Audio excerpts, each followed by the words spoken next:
Endi menga ayting, Ronaldo muxlislari, siz kimga muxlislik qilasiz jahon chempionatida? Millatingiz termasi O'zbekiston terma jamoasigami yoki sizga futbolni sevdirgan Cristiano Ronaldogami? Nega unaqa deyapman? Xabaringiz bor, hozirgina jahon chempionati qur'asi yakunlandi va O'zbekiston terma jamoasi Portugaliya bilan bir guruhga tushdi. Ya'ni guruhimiz Portugaliya, O'zbekiston va Kolumbiyadan iborat. 4-jamoa jahon chempionati saralash play-offining birinchi bosqich g'olibi kiradi.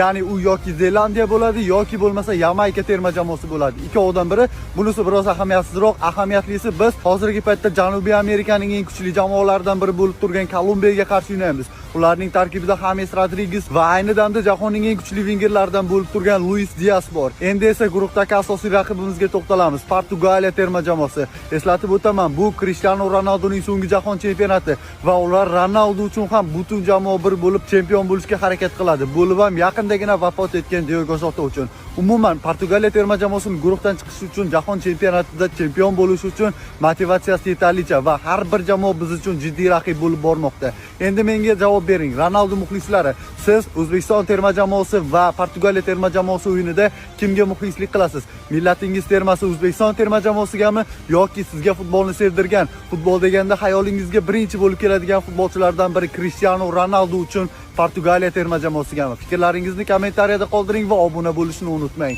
Bu futbolga oid eng yaxshi sahifalardan biri.